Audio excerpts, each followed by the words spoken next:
di sebuah keluarga kecil. Dikalah sebuah keluarga yang hidup serba-serbi. Setelah pemikiran ketua keluarga kecil, Sama membesarkan 4 orang anak-anaknya yang masih kecil dalam kekayaan. Rumah itu dahulunya diam dengan gelap-gelap. Kini ia sudah tidak bercahaya. Tiada lagi suara ayah memanggil untuk solat bersama. Semua itu hanya tinggal kenangan. Segala keperitan hidup disembunyikan Mak Samah di sebalik sebuah seni.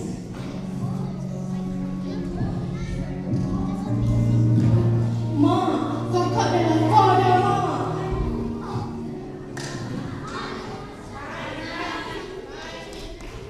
Aduh, hari ni Asyik kena marah je kat sekolah.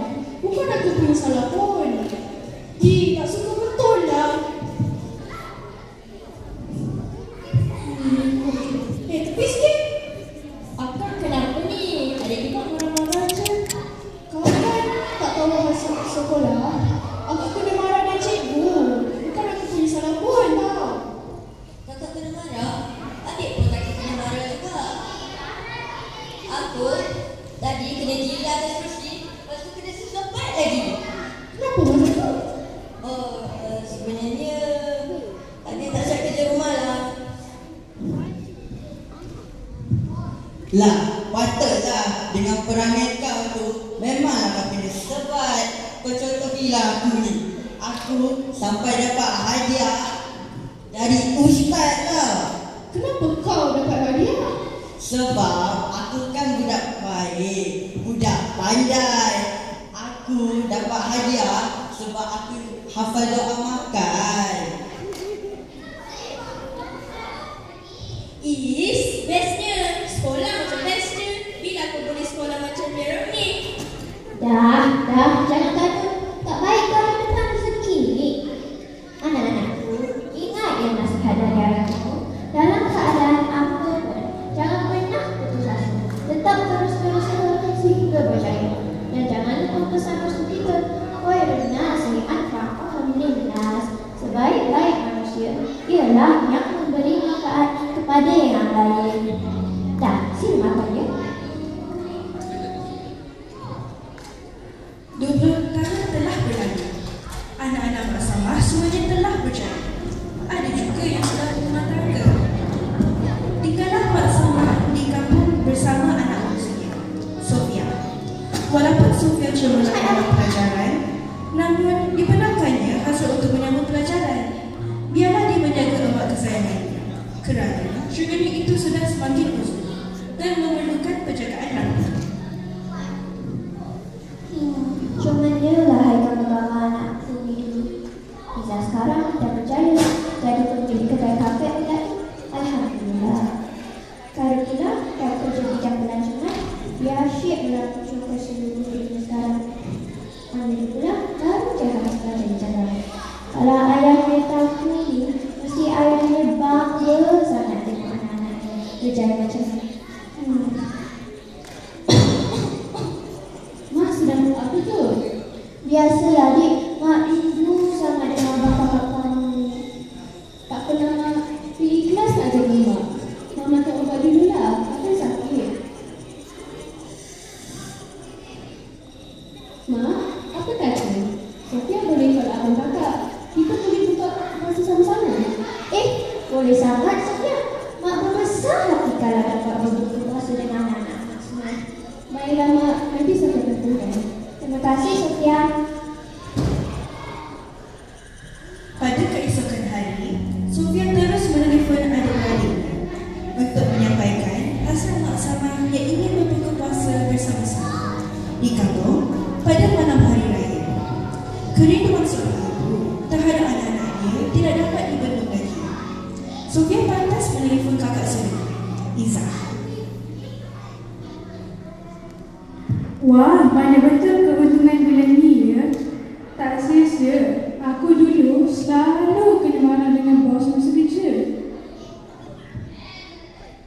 Iza, macam mana hasil bulan ni? Makin bagus ke? Alhamdulillah bang, bulan ni kita banyak untung. Abang tengoklah ni, nampak tak? Bulan depan kita ada banyak tempahan untuk diekspor ke luar negara. Kalau macam ni bang,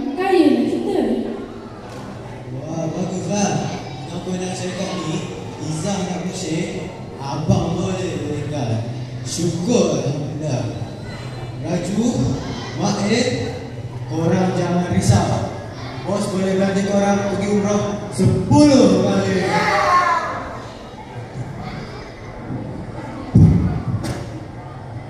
Hai adik manis, nak beli kafe yang ini 50 ringgit saja. Murah.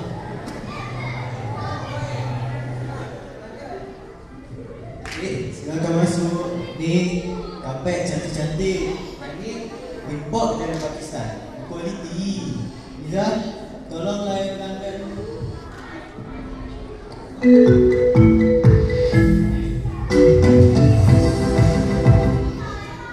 Hello kakak, Assalamualaikum. Kakak apa khabar? Waalaikumsalam. Ya dek, apa hal ada telefon ni? Akak sibuk ni. Kau tak ada kerja lain ke nak tiba-tiba call akak? Maaflah Kak, dia tak tahulah akak sibuk. Macam ni Kak, Mak rindu dengan akak. Boleh tak akak balik kampung? Alamak, kakak tak boleh beli kat kampung ya dek. Sebab tengah sibuk sangat. Banyak tempat hal untuk berlantai. Dah lah, akak pergi dulu kak. Kirim salam kat mak. Kalau akak tak sibuk sangat, akak balik. Kakak ni, Mak rindu pun tak nak balik. Setelah itu, Sofia menghubungi pula abang-abangnya. Sofia lebih rapat dengan mereka berbanding dengan tetangga kisah. Sofia berharap sangat abang-abangnya dapat pulang menunaikan hasrat bersama. Sofia terus menelefon abang Khairul.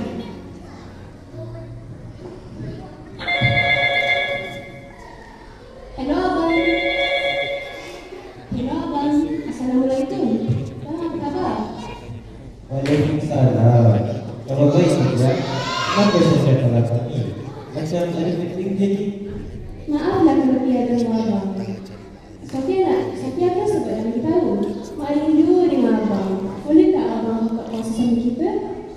Abang pun rindu dekat kami. Baiklah dek, insyaAllah kalau tidak apa, abang pulang berbuka puasa ini nanti. Tapi abang minta dekat Isya dulu je. Dia kan puasa isteri abang. Nanti abang beritahu balik je. Assalamualaikum. Baiklah abang. Waalaikumsalam. Abang nak sampai? Bang, Alhamdulillah. Bulan ni dan bulan depan, kita ada banyak tambahan trip. Wah, syukur. Dia ke mana je tu ya? Bulan depan, kita ada 3 trip ke Umrah, 4 trip ke Jepun dan 5 trip ke Turki. Banyaknya. Kita boleh ke urus polis sebanyak itu? Kurangkanlah ya. Aku tak dapat bagi information baik. Baik kita kejar-kejar. Abang ni ikut je lah apa yang saya cakap. Saya kan bos kat sini. Saya tahu lah nak uruskan macam mana. Baiklah kalau macam tu Lisha.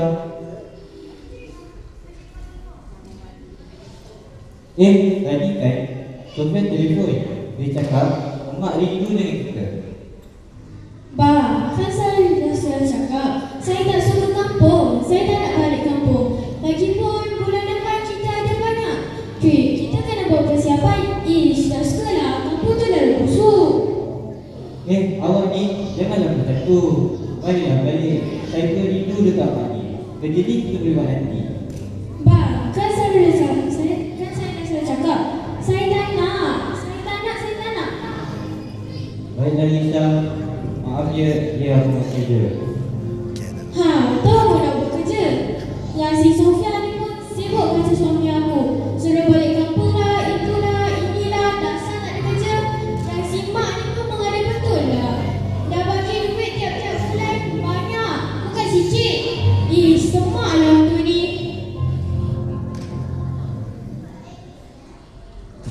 Setelah menghubungi Abang Khairul, Sofia menelefon pula Abang Amirul. Abang Amirul merupakan abang yang paling rapat dengan Sofia.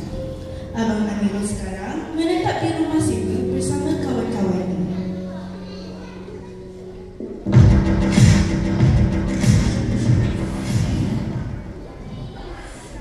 Kita kan ada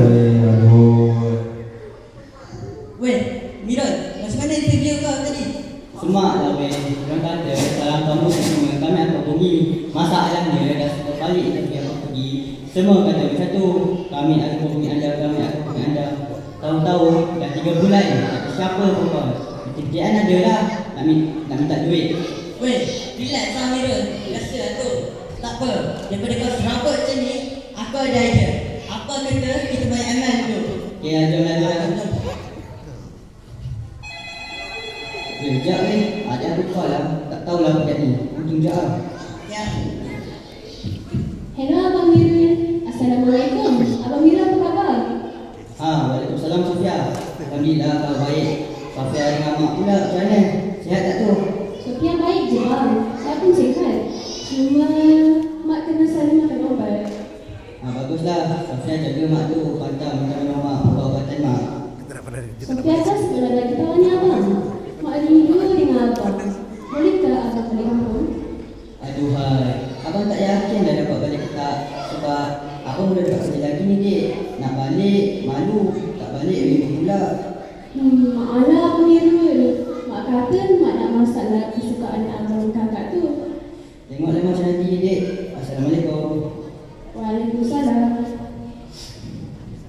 Sorry, bila nak pula kau dengan adik tu. Jen, jom main mat eh.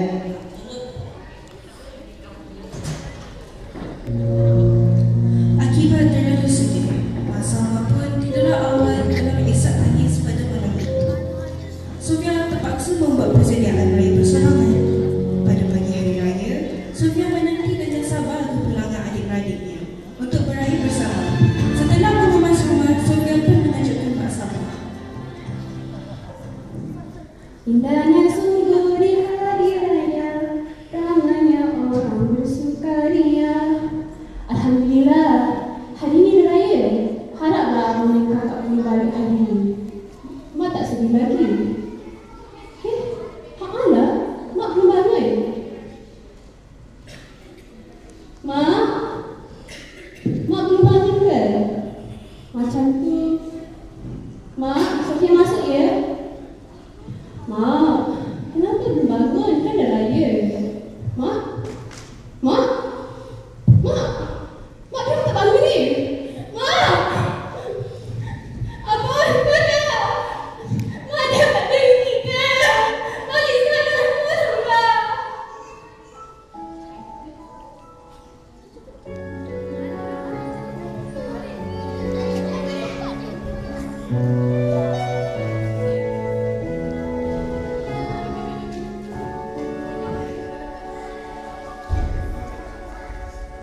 Detik waktu terus berjalan, berhias kedatangan,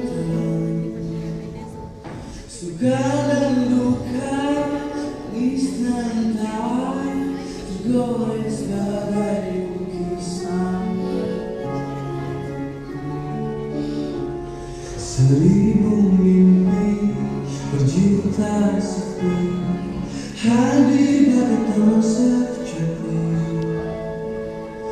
Di antara belahnya jiwa, dalam dosa dan air mata, aku persembahkan kepadamu yang terindah dalam hidupku. Meski ku rapuh dalam engkau, tetap setia kepadamu, namun cinta dalam jiwa. Kadang kita terlalu sibuk mengejar dunia sampai lupa ada seseorang yang setiap hari tanpa jemu mendoakan kita dalam diam sorenya. Dia tidak pernah meminta apa, cukup sekadar tahu anak-anak dia bahagia. Itulah kasih dan keselamatan saya. Kini dia telah pergi meninggalkan rumah yang dulu bersama. Kini tinggal dengan doa dan rindu. Dan barulah kita sedar syurga itu bukan di tempat jauh, tapi di bawah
Ustaz.